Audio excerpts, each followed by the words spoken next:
तरीके से राज्य सरकार है उनकी तरफ ध्यान नहीं दे रही है, सही आंकड़े पेश नहीं कर रही है। लाखों की संख्या में राजस्थान में गायें मर चुकी है। और अगर आपको उसका जायज़ा लेना हो तो बीकानेर से जैसलमेर रोड पर आप जाके देख लीजिए। जोधपुर से आप रामदेवड़ा की तरफ जाइए तो भारी संख्या में उनको ट्रकों में लाद कर बाहर उनके मृत शरीर को बाहर गिर कर आ रहा है। दुर्गंध हो रही है, पक्षी है वो नोच नोचे खा रहे हैं। अब आप ये देखो भी मृत पशुओं की संख्या इतनी है कि पक्षी भी उनको पूर्ण रूप से खा नहीं पा रही है। तो राज्य सरकार को ध्यान देना चाहिए इस विषय के बारे में। ये गाय है, गाय हमारी माता है, ये हमें दूध देती है, दही है, घी है और इनके उत्पाद से ही हम लोग आज जीवित हैं। हमें इनकी तरफ ध्यान देना चाहिए। जैसा कि आप सभी को विदित है, अभी 3 दिन पहले जो संगठन की बैठक हुई थी उसमें सभी ने यह निर्णय लिया था कि पूरे राजस्थान क्षेत्र में, यानी अपने जो राजस्थान के जितने भी तहसील और ज़िले हैं उन सभी पर हम सभी मिलकर के विश्व हिंदू परिषद, बजरंग दल एवं अन्य धार्मिक संगठन जो भी हैं या गौओं के जो भी संगठन बने हुए हैं वो सभी मिलकर के एक ज्ञापन प्रेषित करेंगे राज्यपाल महोदय के नाम, और जिसमें ये मांग की जाएगी कि आप जिस तरीके से वोटों के समय अपने वोट बटोरने का जो कार्य करते हैं, यदि उसी हिसाब से आप गौ माता की रक्षा के लिए भी कुछ कदम उठाते तो ये सबके लिए बढ़िया रहता। जैसा कि आप देख रहे हैं अपने पूरे प्रदेश में 58 लाख से ऊपर गौवंश जो है अब तक काल कवलित हो चुका है, लेकिन उसके बावजूद भी व्यवस्था के नाम पर आप देखिए कि कुछ भी सरकार ने नहीं किया है।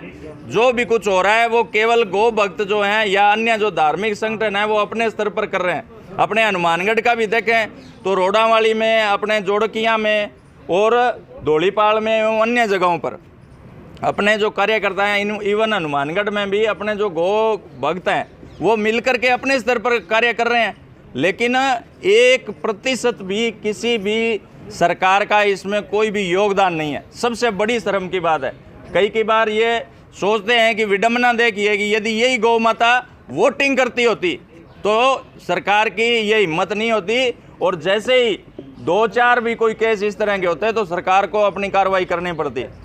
लेकिन बेसहारा गौवंश को इस तरह तड़प कर मरने के लिए छोड़ दिया गया। ये हम सब के लिए, मैं कहता हूँ केवल सरकार के लिए नहीं, हम सब के लिए भी दर्दनाक है।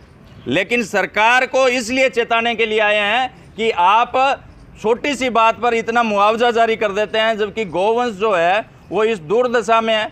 सबसे बड़ी बात, उसको पालने वाले दुर्दशा में है। सरकार ये भूल जाती है कि गौएं तो शायद वोटिंग नहीं करती, लेकिन उसको पालने वाले वोटिंग करते हैं और उसकी रक्षा करने वाले वोटिंग करते हैं। तो सरकार को समय आने पर यह दिखा भी दिया जाएगा कि गौओं की यदि आप दुर्दशा पर मौन रहेंगे तो हमारा जो वोटिंग है वो भी हम करके दिखा देंगे कि कहाँ किस कदर ऊँट करवट लेकर बैठता है। ऐसा है जी कि गहलोत, इतना जो विषय ये सामने आपके सबके सामने है, आज आप कुछ करके कुछ अगर किसी को लिखते तो ये अच्छा रहता। आप हर कार्य को केंद्र पे डाल करके ये सोच रहे हैं कि केंद्र हर कार्य में हमारे लिए कार्य करे, ऐसा संभव नहीं है। आपने मस्जिदों को, ये चर्चों को इतना बड़ा अनुदान दिया, उसके लिए आपने केंद्र को लिखा था क्या?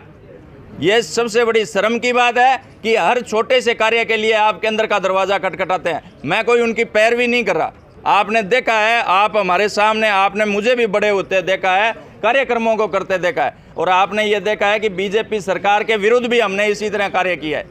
ऐसा नहीं था कि हम चुप होकर के बैठ गए थे।